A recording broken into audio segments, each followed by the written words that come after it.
So in this video, I'm gonna talk about 4 habits or beliefs that keep leaders lonely.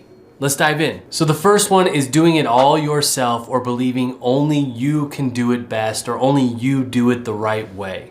It doesn't take a rocket scientist to realize that this creates a bottleneck. It also creates overwhelm and chaos for you. And really what happens for others when you make this mistake or have this belief or this habit of doing everything yourself or believing you're the one that can do it best, the way that this creates loneliness for you, what happens is others don't feel trusted by you. And in fact, they're not trusted by you because you believe you're the only one that can do this thing the right way. So in return, they don't trust you. And it's a relationship built out of barriers. People are self-protecting because there's no trust. When there's no trust, there's no openness, there's no connection. And without connection, that's the loneliest place that we can be in work, in life, in marriage, in parenthood, no matter what. If there's lack of trust, if people aren't choosing to trust each other, that is the experience of being lonely. So the next one is its ugly ass cousin, always needing to be right or know what's best. This belief or this habit, it leads to covering up your mistakes, doing everything you possibly can to look right, not hearing what other people have to say.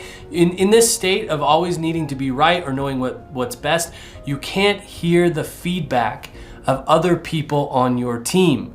You're above it. You already know. I see this time and time again where leaders believe they can't be taught anything by the people on their team. Here's the real tragedy and how it creates loneliness for you. If you're unwilling to hear the feedback, especially the hard feedback from other people, the places that you've missed it, made mistakes, or missed them, or in areas of places that you just don't know about and they're the expert, if you're unwilling to hear that, people stop wanting to tell you the truth. And when people stop wanting to tell you the truth, pretty soon you start to surround yourself with yes men and yes women.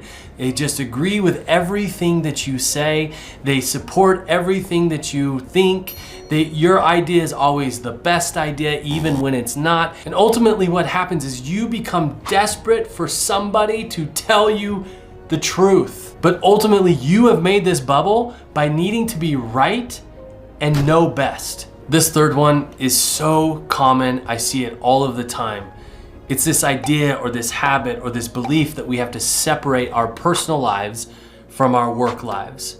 Nobody at work should know anything about us personally, or at least widely shouldn't know anything about us personally. Maybe we let a few in, 1 or 2 other leaders, but mostly nobody needs to know or should know anything about us personally, and we don't want to know anything about them personally. In fact, we tell them to leave it at home. There's a fundamental problem with this, is that the people working in your business, the people that you lead, are people, holistic people with families, homes, lives, kids, wives, hobbies, problems, the entire complex system of life that you live in. The people who work for you also live in an equally complex system of life. And if you pretend that you don't live a holistic life, if you are business only at work, you become unrelatable. You become a cardboard stand-up of some leader or icon or something that's completely unrelatable. And because work or business takes up, 60, 70% of your waking life, you start to know nobody and nobody knows you. And there's no way for me to describe loneliness with more clarity than you not knowing someone else, like all of it, the warts and all, and nobody knowing you. And finally, number 4, this one is an absolute killer. Making decisions from flippant emotion rather than well thought through strategy. This makes you as a leader very dangerous. You have to understand this. To the people you lead, this makes you very dangerous because you're incredibly unpredictable. Because you make decisions based on how you're feeling in the moment. So if you're angry, you're making decisions from your anger. If you're excited or happy, you're making decisions from that. And then it could change tomorrow or the next day. I've worked for leaders like this, I've coached leaders like this, and it creates an intense amount of distrust on the team. The reason this makes for such a lonely experience for you is because nobody else in the business dares to make a decision. You see, all of the decisions made are based on your attitude. They're based on your mood or emotion.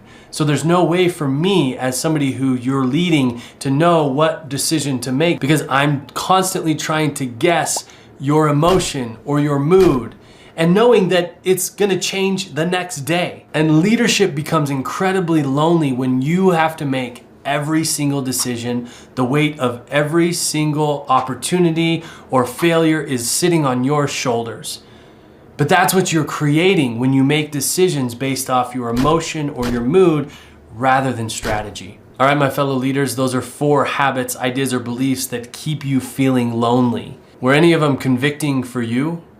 Did you notice any places where you might be able to make a shift to bring people into your life into a meaningful way? If you're feeling lonely at the top, it's because you're making yourself lonely at the top. Invite people in.